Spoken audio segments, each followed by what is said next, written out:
Greetings, Doctor. Please, sit. Make yourself comfortable.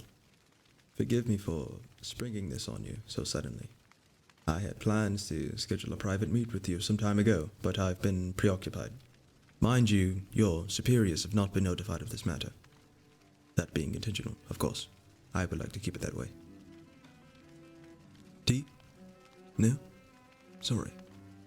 I know you doctors enjoy your routine morning tar water, but caffeine headaches are something I'd like to avoid. Well, enough about beverages. Into the nitty-gritty, shall we? I am former researcher Dr. Leodonti, current active ethics committee member. Now, your mind is presumably racing upon dissecting that information, recounting your every action and or mistake that could have possibly led you to this very moment. Rest assured, you are not in any trouble, nor danger, neither are you being demoted. And certainly not slain. Notice the usage of slain and not terminated. Termination is just another word for murdered, which I'm sure you already know.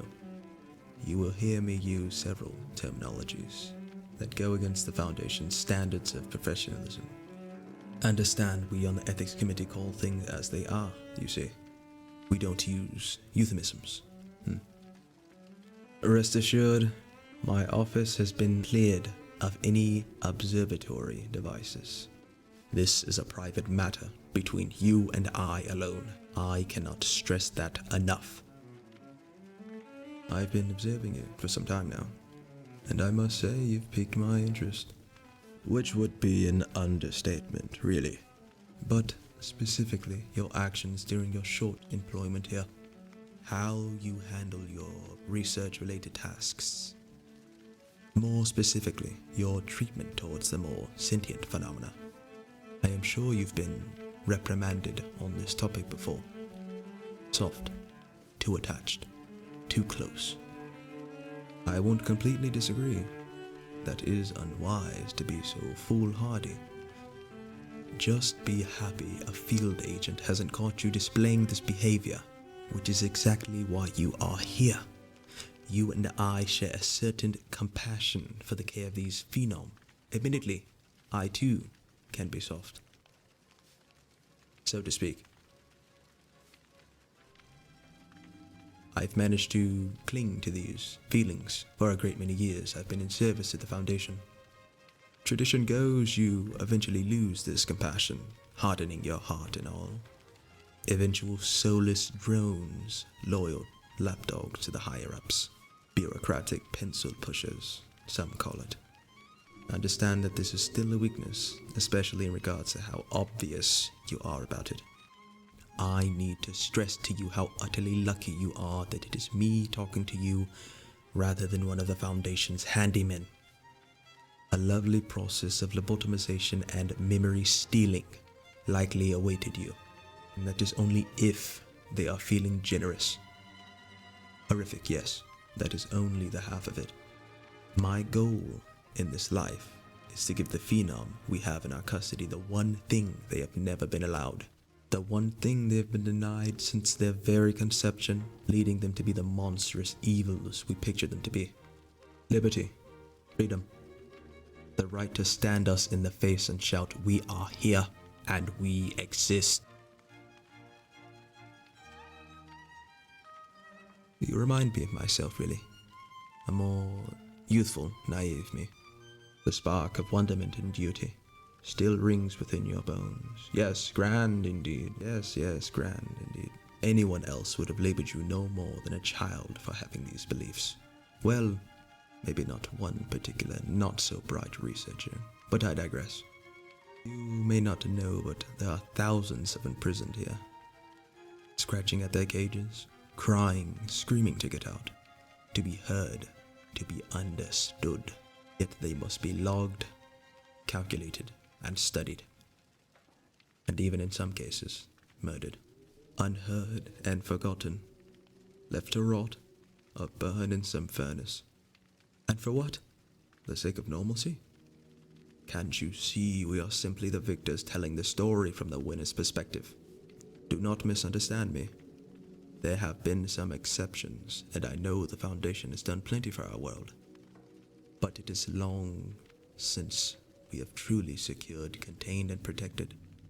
Even then, it is only us who we are protecting. It has since changed to subjugate, conquer, and purge. A crusade to destroy anything that does not fit within our definition of human or normal.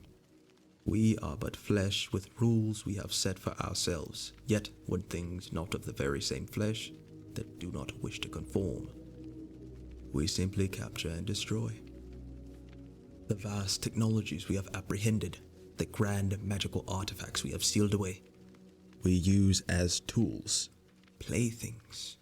These phenomena we turn weapons, used in our mission to purge. A barbaric crusade that has been stained with the blood of millions. There is no amount of good deeds that can ever be done to shadow the crimes of the Foundation. You wouldn't know, would you? Of course you wouldn't. The documents we send your people are heavily redacted and censored. Dumbed down, infant-friendly, child-proofed, to spare your mind the aneurysm. But we, on the Ethics Committee, see it all. Every dirty, horrid, filthy, disgusting detail.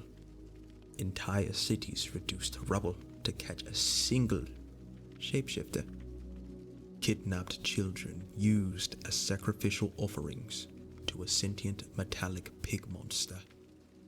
Readily handing human lives over to a mentally ill doctor from the 1800s. And an imprisoned AI, which is no more than a child, continuously being told it is a monster capable of annihilating countries. Why can't they see? Call it a monster and it shall be. How are they any less human than you and I? Because they do not understand right from wrong? No, because they have power we fear, and so we tell them they should be feared.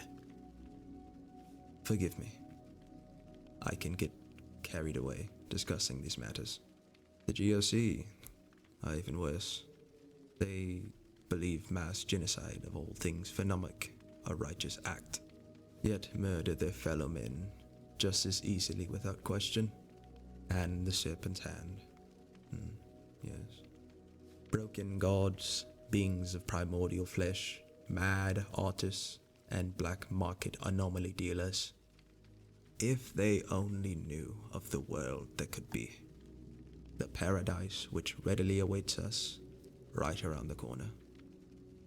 A wise man once told me, as long as there is one person on the other side trying to wake up the masses, make a statement and shake up the system, you have value. I'd like to think you and I could be that value.